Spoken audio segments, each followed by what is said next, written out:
आपला नवरा रोजच दारू पिऊन येतो आणि झोपी जातो म्हणून त्याला काहीही कळणार नाही, तू आज रात्री घरी ये, असं ती महिला आपल्या प्रियकराला सांगत होती. हे ऐकून तो पण खुश झाला होता. रात्री ठरल्याप्रमाणे नवरा दारू पिऊन येतो, परंतु तरीही तिचा नवरा मध्ये जागा होऊ नये याची तिला भीती होती. म्हणून ती महिला आपल्या नवऱ्याला जबरदस्तीने अजून दारू पाजते व त्याला झोपण्यासाठी ढकलून देते. नवरा झोपल्याचं पाहून ती तिच्या ठोक्याला बोलावून घेते. ठोक्या घरात येताच ती दरवाजा लावून घेते, तसा तो तिला जवळ ओढतो व घट्ट मिठी मारतो व पुढे ते दोघे एकमेकांचे चुंबन घेऊ लागतात. त्यांना एवढी घाई झालेली असते की ते दोघेही कपडे काढून नवऱ्याच्या शेजारी कामक्रीडा करायला चालू करतात. ते दोघेही पूर्णपणे कामक्रीडेमध्ये रंगून जातात, परंतु त्यांच्या आवाजाने त्या महिलेचा नवरा थोडीशी हालचाल करतो आणि पुढे भयानक घडतं.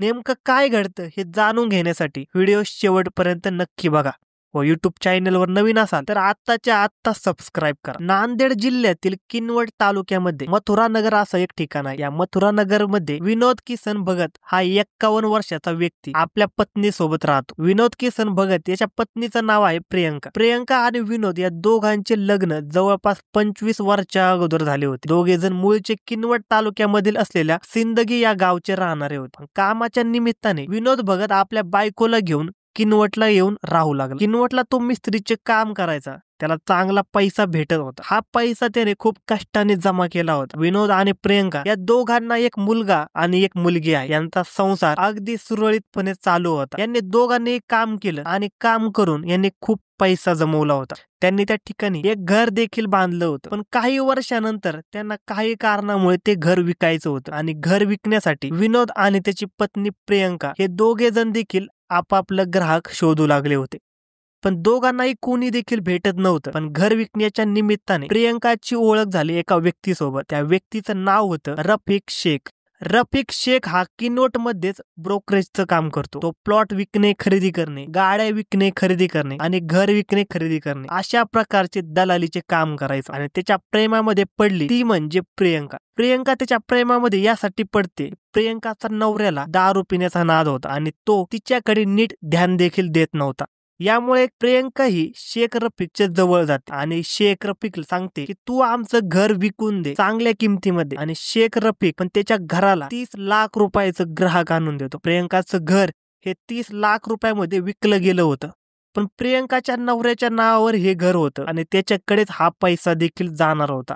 पण प्रियंकाच्या नवऱ्याला मात्र हे सर्व पैसा मिळालाच नव्हता, कारण की रफिक शेखने समोरच्या पार्टीकडून सर्व पैसा घेतला होता. पण त्याने तो पैसा आपल्या जवळच ठेवून घेतला होता, तो पण प्रियंकाच्या सांगण्यावरूनच. यानंतर प्रियंका आणि रफिक शेख हे दोघे जण काही पैसा वेगळा काढून ठेवत चालले होते. त्यानंतर प्रियंकाचा नवरा हा तिला जास्त त्रास देऊ लागला होता की तुझ्या ब्रोकर कडून बाकीचे पैसे मागून घे, नाहीतर मी काही पण करेल. कारण की त्याने आपल्या लहानपणापासून खूप मेहनत करून ते घर बांधलं होतं आणि त्याला या पैशांची खूप गरज देखील होती. पण त्याला ते योग्य पैसे मिळाले नव्हते. त्यामुळे विनोदला आपले पैसे हवे होते. त्यांनी आपल्या या समस्याबद्दल त्याची बहीण नंदा पाटील हिला देखील सांगितलं होतं, परंतु तरीही विनोदची समस्या मात्र मिटत नव्हती. उलट त्याची पत्नी प्रियंका ही आपल्या प्रियकराला जास्तीत जास्त बोलत होती. ती आपल्या प्रियकराला बाहेर देखील भेटायची. या दोघांनी गोकुंद्यामध्ये असलेल्या आपल्या फ्लॅटवर एका पत्र्याचं शेड देखील बांधलं होतं. त्या शेड मध्ये हे दोघे एकमेकांना जाऊन भेटू लागले होते. त्या व्यतिरिक्त प्रियंका आपल्या त्या रफिक शेखला आपल्या घरी देखील बोलवायची. महिला आपल्याला घरी बोलवायची, आपल्या घरामध्ये बोलवून त्याच्या सोबत शारीरिक संबंध ठेवत होते. यांच्या या अनैतिक संबंधाबद्दल त्या गल्लीमध्ये राहणाऱ्या अनेक लोकांना यांच्या संबंधाची माहिती झाली होती. पण त्या दोघांना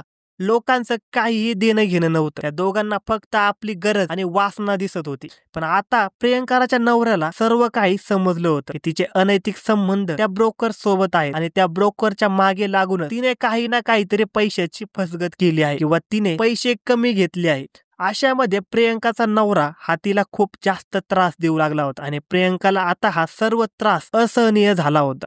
तिला काही पण करून आपल्या नवऱ्याच्या ताब्यामधून सुटायचं होतं आणि यासाठी ती आपल्या प्रियकराकडे काहीतरी उपाययोजना सुचवण्याचा मार्ग मागते. त्यानंतर प्रियंका आणि रफिक शेख या दोघांनी एकमत करून एक प्लॅन केला. तो प्लॅन म्हणजे प्रियंकाच्या नवऱ्याची हत्या करायचा. तारीख होती 29 ऑगस्ट 2025 ची. रफिक शेख हा प्रियंकाच्या नवऱ्याला भरपूर दारू पाजतो. प्रियंकाच्या नवऱ्याला तिच्या अनैतिक संबंधाबद्दल माहिती होतं, पण त्याला एकदम कन्फर्म काहीही माहिती नव्हतं. त्या कारणामुळे प्रियंकाचा नवरा हा रफिक शेखला अगोदर काही पण म्हणत नाही आणि त्याचा फायदा घेतो. रफिक शेख तो प्रियंकाच्या नवऱ्याला भरपूर दारू पाजतो. एवढी दारू त्याला पाजली होती की त्याला कोणत्याही गोष्टीचं काही पण सुमार राहिलेलं नव्हतं. मध्यरात्री 12-1च्या सुमारास 29 ऑगस्टच्या मध्यरात्रीला प्रियंका आणि तिचा ठोक्या रफिक शेख या दोघांनी तिच्या नवऱ्याला म्हणजे विनोदला किनवट आणि यवतमाळ या दोघांना जोडणारा मराठा आणि विदर्भ या दोघांना जोडणारा एक ब्रिज आहे, पैनगंगा नदीवरचा ब्रिज. या ब्रिजवरून त्याच्या डेड बॉडीला वाहत्या पाण्यामध्ये फेकून दिले. त्यावेळेस भरपूर पाऊस पडत होता. त्या कारणामुळे नदीला चांगला प्रवाह झाला होता आणि या प्रवाहामध्ये प्रियंकाने आणि तिच्या प्रियकराने प्रियंकाच्या नवऱ्याची डेड बॉडी फेकून दिली आणि ती डेड बॉडी त्याच पाण्याच्या प्रवाहासोबत समोरासमोर वाहत चालली होती. आणि दुसरीकडे प्रियंका सर्वांना असं दाखवण्याचा प्रयत्न करत होती की तिचा नवरा अचानक कुठेतरी बेपत्ता झाला आहे. प्रियंकाने या सर्व गोष्टी तिच्या नवऱ्याच्या बहिणीला म्हणजे नंदा पाटीलला पण सांगितल्या होत्या. पण नंदा पाटीलला आपल्या भावाचा घातपात झाला असा संशय वाटत होता. यानंतर त्यांनी 4 दिवसानंतर म्हणजे 4 सप्टेंबर 2025 च्या रोजी किनवट पोलीस ठाण्यामध्ये विनोद भगतची मिसिंग रिपोर्ट दाखल केली. यामध्ये विनोद भगतच्या बहिणीने त्याच्या घातपाताचा संशय व्यक्त केला होता. यानंतर पोलिसांनी त्याला शोधण्याचं काम सुरू केलं, पण जवळपास 1 महिना काही पण सुगावा मिळाला नव्हता. नंतर 2 ऑक्टोबर 2025 च्या रोजी किनवट पोलिसांना एक फोन येतो. तो फोन होता महागाव पोलिसांचा. यवतमाळ जिल्ह्यामध्ये एक महागाव नावाचा तालुका आहे आणि महागाव तालुक्यातूनच पैनगंगा नदी वाहते. या पैनगंगा नदीमध्ये महागाव पोलिसांना एका व्यक्तीची डेड बॉडी सापडली. त्या व्यक्तीच्या हातामध्ये तांब्याच्या अंगठ्या होत्या. त्याच्या अंगावरचे कपडे यावरून विनोदची बहीण ओळखते की हा तिचाच भाऊ विनोद आहे. त्यानंतर पोलिसांनी प्रियंका आणि तिचा प्रियकर रफिक शेख या दोघांना अटक केली. अटक करून ज्यावेळेस त्यांच्या फोनचा CDR काढला, CDR मध्ये यांच्या कॉलची हिस्ट्री दिसू लागली. त्यामध्ये हे दोघे जण एकमेकांना शेकडो वेळेस फोन करतात हे समजले. आणि यानंतर ज्यावेळेस त्यांची चांगली चौकशी झाली, त्यामध्ये या दोघांनी घडलेला संपूर्ण प्रकार पोलिसांच्या समोर मांडला होता. नंतर पोलिसांनी या दोघांनाही अटक केली आणि अटक केल्यानंतर त्यांच्यावर अट्रॉसिटी सहित इतर काही गुन्हे दाखल झाले. आता पोलीस आपली कारवाई करत आहे, पण प्रियंकाच्या या कृत्यामुळे तिचं संपूर्ण कुटुंब उद्ध्वस्त झालं. तिचा मुलगा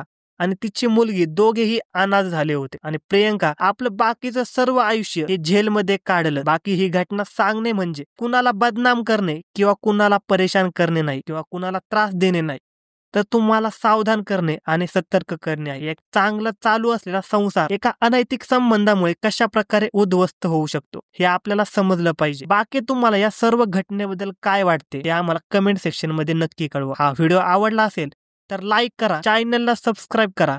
भेटूया पुन्हा एकदा अशा सत्य घटनेसोबत. धन्यवाद.